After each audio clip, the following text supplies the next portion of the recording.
So what do you do when the system that you've been operating with your entire life just stops working?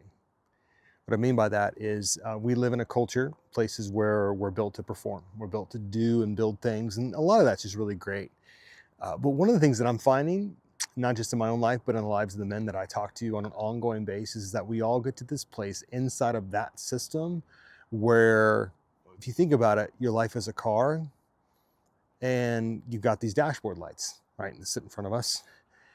And after a while, if we continue to perform and work off of that system that's been held to us and handed to us, there's going to be little dashboard lights that start to flicker on. And you know this, inside of a car, you can hit a one or two. If you get one blinking at you, you should probably pay attention to that, right? But what we do as men is we continue to perform and do and build, and all these things start happening. Dashboard light here, dashboard light there. And before you know it, for a lot of men, we get to this place where that dashboard light, like the whole thing is just lit up. And then we wonder why the car breaks down. That's what I'm talking about. Is each of us as men, in the West especially, have been handed a way, if you want to have a life, this is what you must do. You must build, go up and to the right, do all the things and perform. And what's happening to us, it's been happening for a long time, but we're actually just now starting to take notice of it, is that we build these lives that are completely unsustainable. They actually don't work at all. In fact, they were actually built to be torn down. They're built not to work. It's this self-life, right, of building our bank accounts and our businesses and our status and the things that we have in order to look amazing. And what's so funny is we watch videos like this, myself included, and we go, no, that's not me at all. I do it this way or I do it that way. When the reality is, no, we actually all do it that way because it's what's been ingrained into our brains of how to do it. But here's what I want to suggest to you. Actually, I don't want to suggest to you. I'm actually going to tell you that doesn't work. It just doesn't work. That system, I'm actually seeing it more than ever. I actually think that system is broken more than it ever has been. And the reason why I know that is because I pull open my news feed and go and watch the men who make the news and go, goodness gracious, it just isn't working. And so we've been handed the system of performance. Dashboard lights go off and we're not sure what to do. So the car starts smoking and we pull off on the side of the road. And sometimes what we do is we like fix a little bit and then we get back on the road. And one of the ideas that I'm playing with is that what if we had an entirely different system on how to do it, on how to actually not optimize for performance and building, but actually optimize for becoming. It's a famous sage. You'll probably hear me quote this guy a lot on this channel. His name's Dallas Willard. He's since gone to be with Jesus, but he said the most important thing in life is not what you do, it's who you become.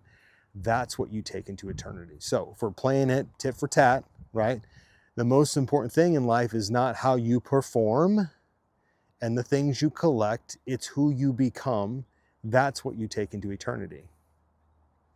And so if we're living in this life with the operating system built around performance, around things that we think will work for us in the way that we've designed it, and then our car breaks down, wouldn't you think we would say, you know, there's got to be a better way to do this? That's actually what life in the bigger story is all about. Wherever you found yourself watching this, it's exactly what we talk about, is how do we become the men that God meant when he meant us? And we don't do that by building a performance-based lifestyle, which is what has been handed and sold to you for your entire life.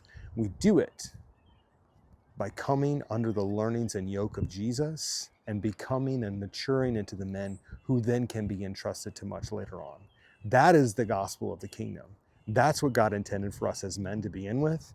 When he handed us the garden in Genesis 2 and 3 and said, go, tend it, be fruitful, multiply, subdue it, reign over it, continue to expand its borders, continue to create order in the midst of this chaos that surrounds it beyond the garden. Guys, that's what was the intention that God had for us.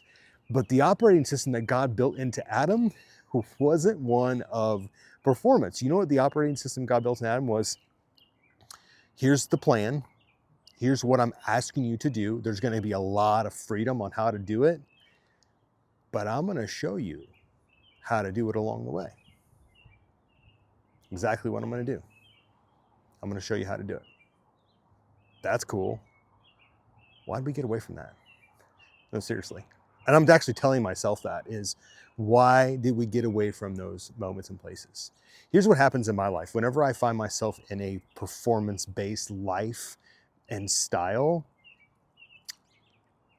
I'm tired, I'm exhausted, I'm treating my loved ones like they are commodities, like their hearts don't matter. I'm treating them as if they're just something to get through, not someone to pursue along the way. That rhymed, I didn't mean for it to. I treat them as less of people and more of objects, okay?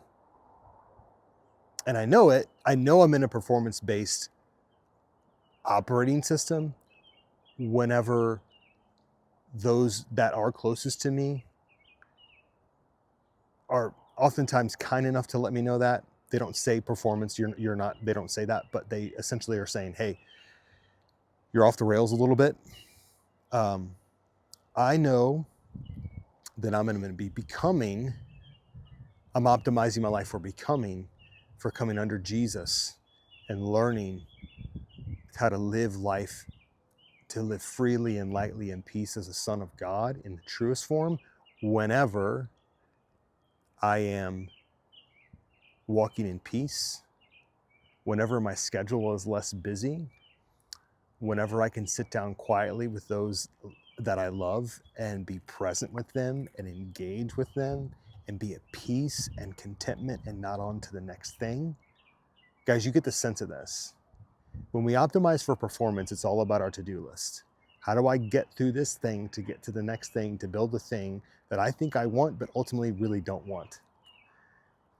When we optimize our life under the system of becoming, under life in the bigger story, and more that God has for us, it's literally the complete opposite.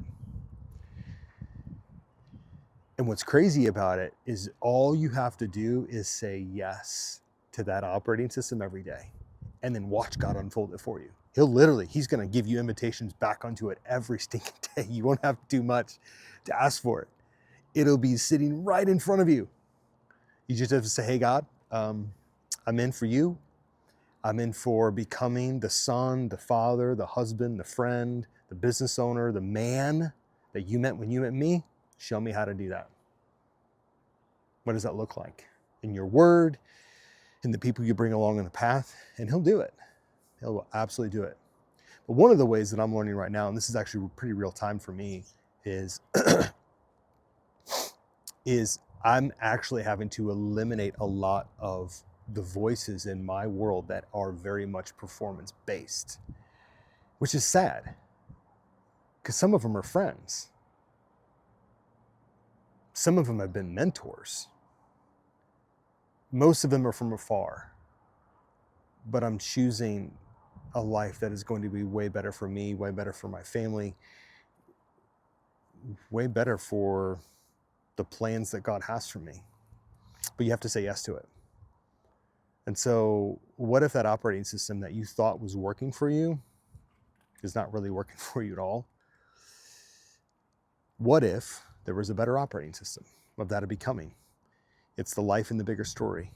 It's awakening to his realities. It's orienting to that every single day. There's so much to it. You just got to say yes.